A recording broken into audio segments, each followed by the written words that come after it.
I heard the lighter flick before I saw the flame. A sharp metallic click, then the soft scratch of ignition. My mother-in-law always lit her cigarettes like she was performing on stage, as if the whole house needed to witness her ritual. The room dimmed in the early evening light, shadows stretching across the floor where our baby, Eli, slept in his bassinet. I had just rocked him for 40 minutes. My arms were still aching. His breathing had finally softened into that slow, deep rhythm that made me feel like the world was right, even when it wasn't. Then the first coil of cigarette smoke drifted past my face. I turned immediately. "Mom, please," I whispered. "Not in here. The baby's sleeping." She didn't answer.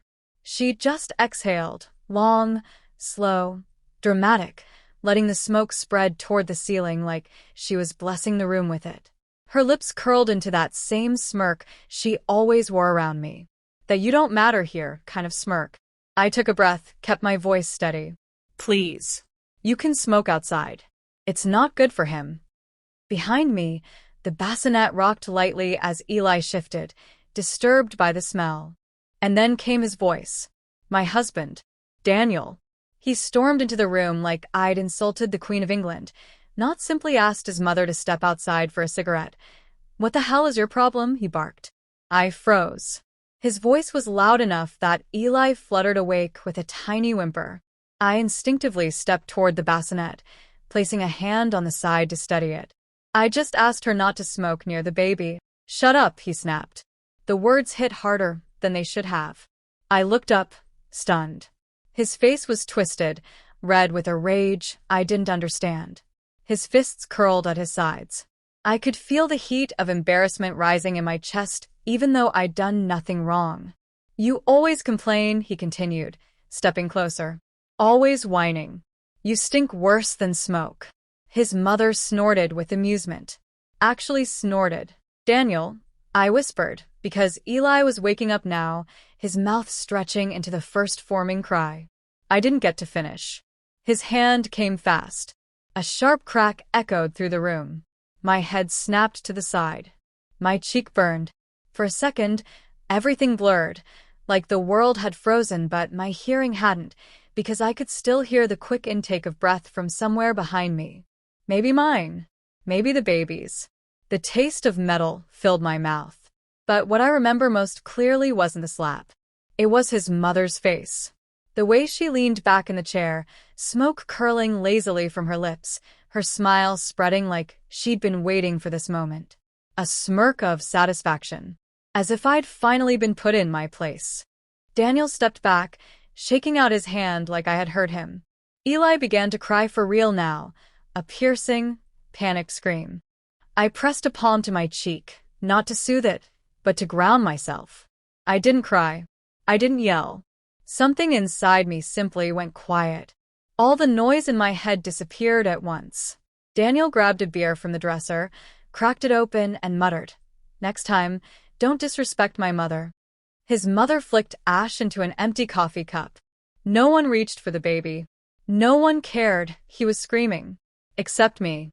I lifted him into my arms, holding him close while my cheek throbbed against his tiny warm head. His crying eased the moment I whispered to him. My voice shook, but he didn't care. He just needed me. Just me. It should have been an ordinary moment, comforting my child. But in that moment, something inside me shifted. Something deep. Something permanent. I looked around the room. At my husband, drinking while his child cried. At my mother-in-law, still smoking, still smirking. At the suffocating air, heavy with smoke. At the trembling in my hands, not from fear this time, but from clarity. A clear thought formed in my mind, sharper than the sting on my cheek. This is not my home anymore. Daniel didn't notice the change. He didn't notice anything except the way fake victory felt on his tongue. His mother finally stubbed the cigarette out like she was bored. "Honestly, Daniel," she said dismissively, "women these days are too sensitive. In my time." "In your time," I interrupted softly. "Children died from secondhand smoke and nobody cared." She raised both eyebrows, surprised I'd talked back. Daniel shot me a look that warned me not to push it. But I wasn't pushing anything. I was planning. The next 15 minutes would change everything, not because I said something loud or dramatic, not because I threatened to leave or fought back, but because I finally stopped trying to survive their world and quietly started building my own. The air in the room felt heavier. Daniel's irritation simmered. His mother watched me like she expected me to burst into tears. She wanted that. She wanted to break me, to see me crumble. Instead, I rocked my child calmly, quietly, steadily. The next part, the part Daniel never saw coming, it didn't start with shouting.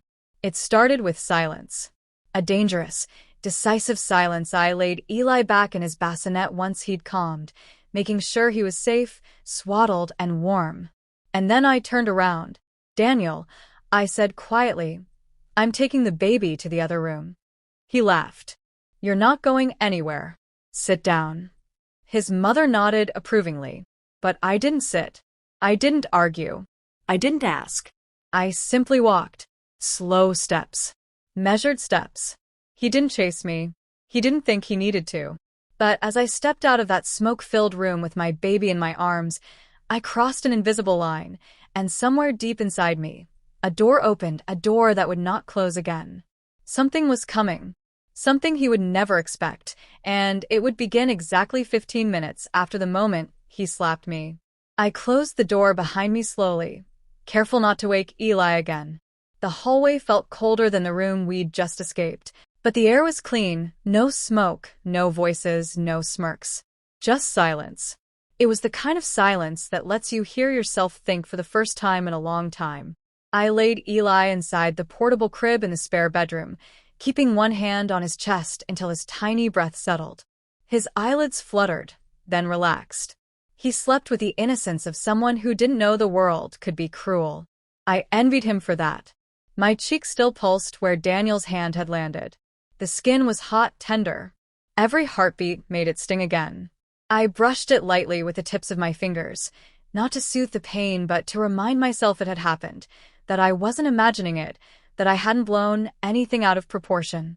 Some wounds you feel deeper because they tell you a truth you've been avoiding.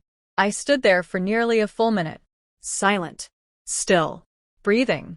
Then slowly I reached for my phone. Not to call anyone. Not yet. Just to look at the screen, at the tiny reflection of myself beneath the cracked glass protector. My eyes looked different. Not broken. Not defeated. Focused. A kind of focus I forgot I was capable of. Behind me, through the walls, I heard Daniel's muffled voice. He was probably ranting about me to his mother, pacing with that same arrogant swagger he used whenever he felt like he was in the right. His mother's lower, scratchier tone followed in agreement, punctuated by another flick of a lighter. More smoke. They didn't care that I had left the room. They didn't care I'd taken the baby. They didn't care I'd been slapped, because in their minds, they had already won. And that was exactly why they'd lose. I sat down on the edge of the bed, my cheek throbbing with every movement. I looked at Eli, then back at the closed door. 15 minutes, I thought. Just 15 minutes. That's all it's going to take. Not to heal, not to forgive, but to change everything. I stood, grabbed the diaper bag from the closet, and placed it on the bed. My hands moved fast, almost automatic. Diapers, wipes, onesies, blanket, bottle, formula packs, a tiny hat. Everything he needed. Everything I needed. I wasn't running away. I wasn't escaping. I was choosing a different life. One where I wasn't slapped for protecting my child. One where my mother-in-law didn't smirk at my pain. One where smoke didn't fill the room my son slept in. I zipped the bag, then quietly opened the drawer where I kept my important documents. Birth certificate. Hospital papers. Insurance card. The small envelope of emergency cash I'd saved whenever I could. I tucked it all into the bag. Then I reached beneath the bed for the small suitcase I hadn't used since before pregnancy. Dust covered the top. I wiped it away with my sleeve and began packing clothes. Not many, just enough. Just what mattered. As I folded the last shirt, I heard footsteps pounding down the hallway. Daniel. I froze only for a moment, then zipped the suitcase with a calmness that surprised even me. The door flew open. He didn't knock. He never knocked. "What the hell are you doing?" he demanded. His breath smelled like beer, stale and sour. His eyes were bloodshot, not from crying, but from anger that someone dared to stand up to him. His shoulders were tense, jaw clenched so tight a vein pulsed along his neck. "I asked you a question." I glanced briefly at Eli, still sleeping. Then I looked back at Daniel. I'm packing. "Packing for what?"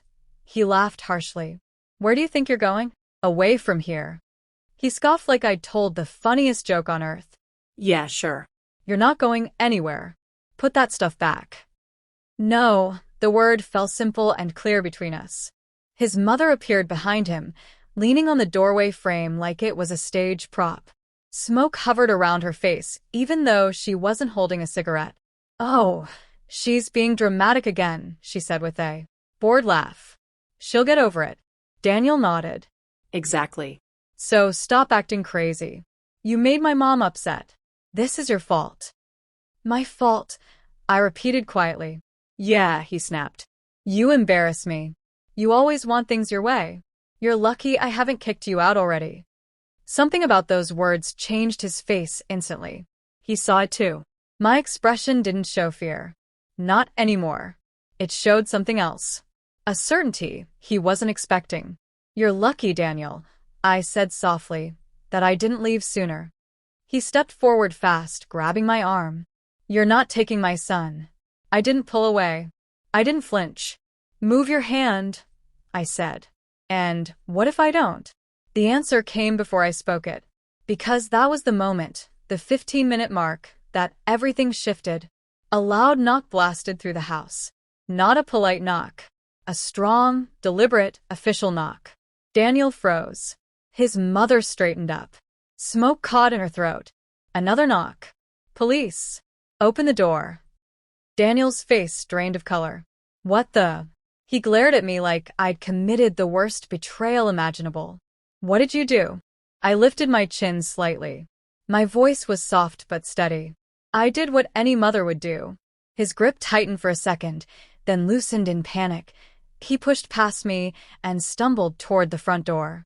His mother followed, muttering curses under her breath. I stayed in the bedroom, standing between the crib and the suitcase, between the life I was leaving and the future I was choosing. Through the hallway, I heard everything. Daniel opened the door with forced confidence, puffing out his chest as if yelling loud enough could erase the mark on my cheek. "Officers," he said aggressively. "Whatever she told you, we received a call from this residence," one officer said calmly. "Report of domestic violence, that's a lie," his mother shrieked. "She lies. She's dramatic. She's ungrateful." "Sir," the officer interrupted firmly, "we need everyone to step back." I listened as Daniel tried to talk his way out of it, shouting, denying, blaming, spinning stories within stories. But the officers weren't reacting the way he expected, because they weren't there for his performance. They were there for the truth. And the truth was glowing red across my cheek.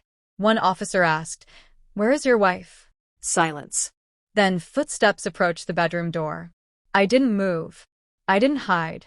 I didn't explain myself. When the door opened, both officers looked at me, then immediately at my cheek, still swollen and red. One of them softened his voice. "Ma'am, are you okay?"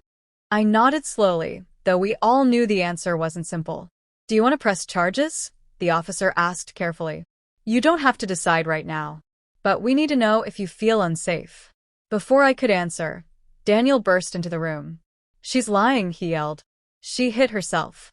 His mother stepped in behind him, shouting over him. "She's unstable. She manipulates him." The officer raised a hand sharply. "Sir, step back. Do not approach her." Daniel ignored it. He reached toward me. The officer immediately stepped between us. "Sir, this is your final warning." Daniel tried to push past him. He never made it. Within seconds, his hands were behind his back, cuffs clicking around his wrists. He shouted, twisted, cursed, blamed, but none of it mattered now. His mother screamed like it was her being arrested. "This is all her fault," she screeched. "She destroyed everything." I stood there quietly, rocking on my heels to steady myself. The officer turned to me and spoke softly, blocking Daniel's shouts from my ears. "You're safe now. We'll take him in tonight. You and your child should pack what you need and consider staying elsewhere for a while." I nodded again. Not from fear. From validation. 15 minutes ago, I'd been slapped for protecting my baby. Now the man who slapped me was being escorted out of the house in handcuffs. As they dragged him toward the door, he twisted his head back, eyes wide with disbelief. "You think you won?" he yelled. I met his eyes steadily. "I didn't win," I said. "I survived." His mother lunged forward like she wanted to attack me, but the second officer blocked her path. She was forced to sit on the couch while Daniel was taken outside. The front door shut. The house fell silent. A real silence this time. Not fear, not tension, not smoke. Just quiet. I walked back into the bedroom, lifted Eli from the crib, and held him against my chest. His warm little head rested over my heartbeat. I grabbed the suitcase, the diaper bag, and stepped into the clean air of the hallway. Then I said the words I'd held inside for too long. "We're going home." Not to Daniel's home. Not to his mother's home. Not to the house where my voice didn't matter. But to a place where my child and I could breathe again, and this time, nobody would stop me. The night air hit me the moment I stepped outside, cool, sharp, and cleaner than anything I'd breathed inside that house. For a moment, I just stood there on the porch, Eli in my arms and my suitcase beside me, listening to the distant sound of the police car's engine fading away. The red and blue lights still flickered faintly across the driveway, leaving a ghostly glow that came and went with each passing second. Daniel was gone. His mother was inside, pacing, fuming, muttering, probably rehearsing whatever version of the truth she planned to tell the world. But none of that mattered now. I walked down the steps slowly, making sure not to jostle Eli too much. The porch light hummed above us, casting long shadows across the grass. My car sat at the edge of the driveway, faintly dusted with pollen. The driver's side mirror still cracked from the last argument Daniel and I had. I tightened my hold around Eli and said quietly, "It's just you and me, baby." His tiny hand curled around my shirt, as if holding me back from falling apart. I opened the door carefully, placed him safely in the car seat, and checked the straps twice. He blinked up at me sleepily, unaware that his life had just changed in ways he'd never understand. Then I loaded the suitcase into the trunk, slid into the driver's seat, and gripped the wheel. For the first time in months, maybe years, I let myself inhale fully. The simple act of breathing felt like a victory. I started the car. The headlights cut through the dark, illuminating the street that had felt like a cage for so long. As I pulled out of the driveway, I glanced once in the rearview mirror. Daniel's mother stood at the door, arms folded, her face twisted with fury.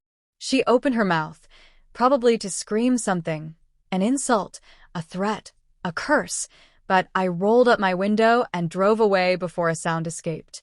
Her voice didn't deserve space in my world anymore.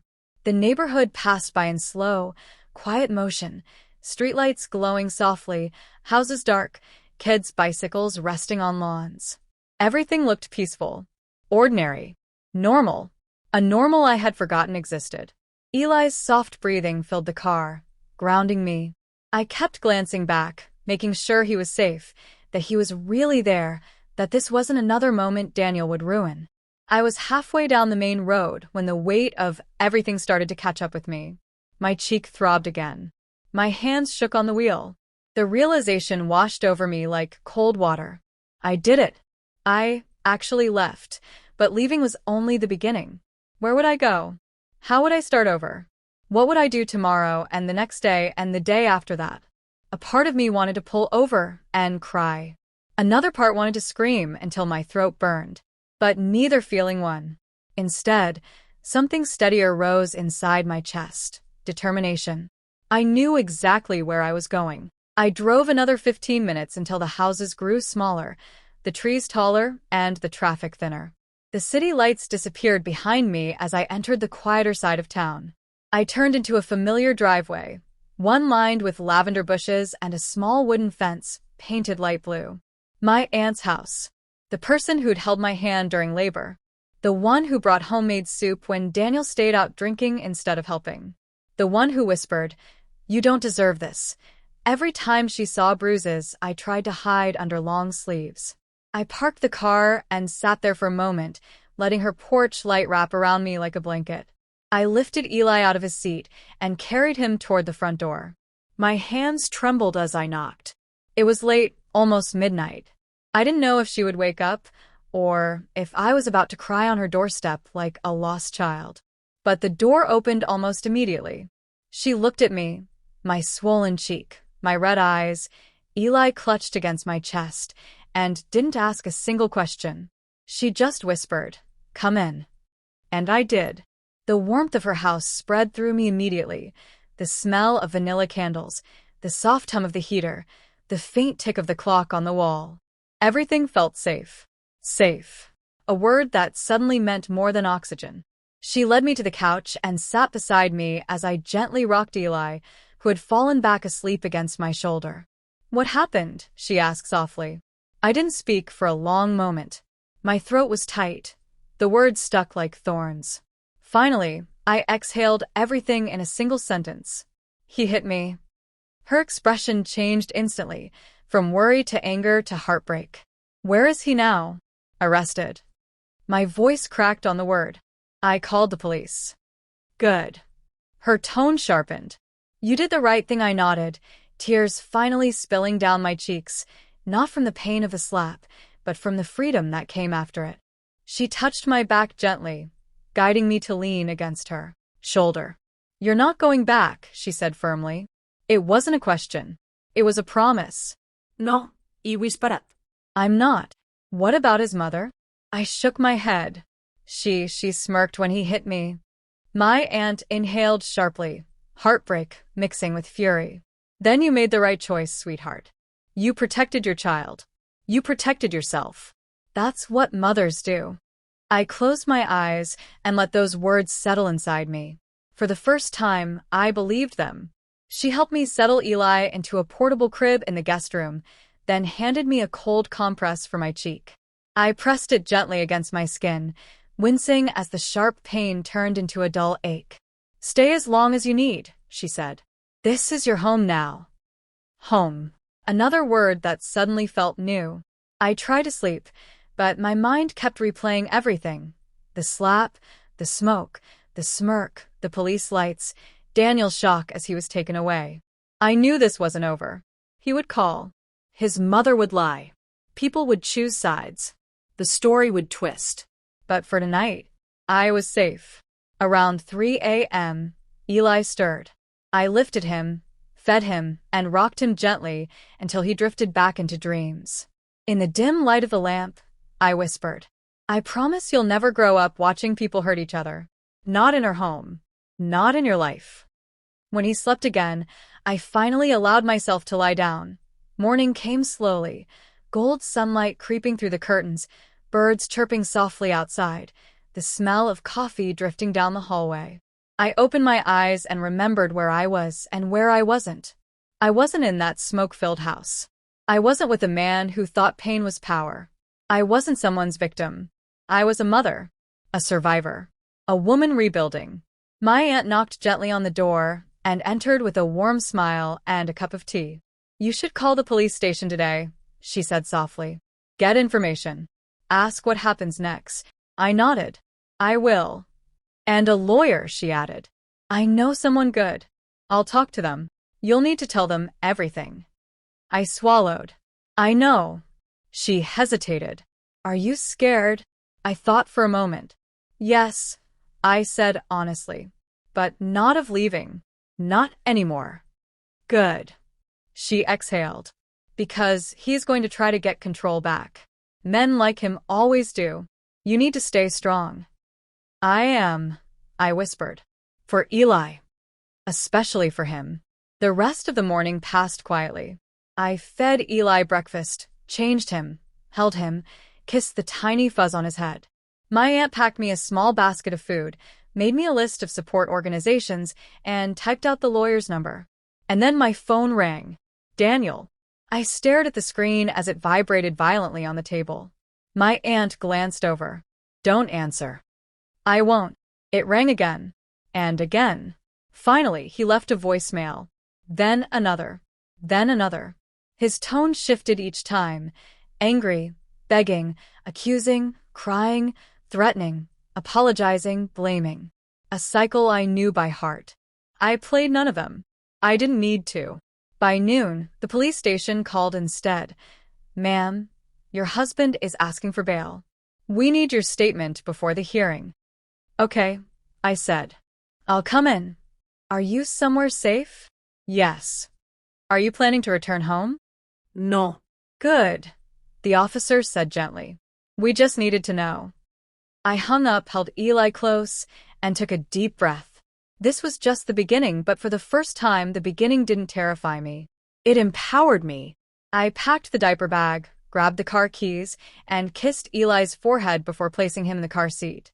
My aunt walked with me to the door. "You're stronger than you think," she whispered. I nodded. "I have to be." When I got into the car, I stared at my reflection in the rearview mirror. The swelling on my cheek had started to fade. The mark was still there, but lighter, like a wound halfway healed. And I suddenly realized the bruise wasn't a reminder of pain. It was a reminder of the moment I found courage. I pulled out of the driveway, heading toward the station, toward freedom, toward justice, toward a life where I didn't have to apologize for protecting my child.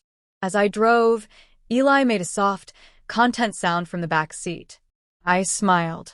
"We're okay," I whispered. "We're going to be okay." This time, I believed it. And I kept driving toward a future that finally belonged to us.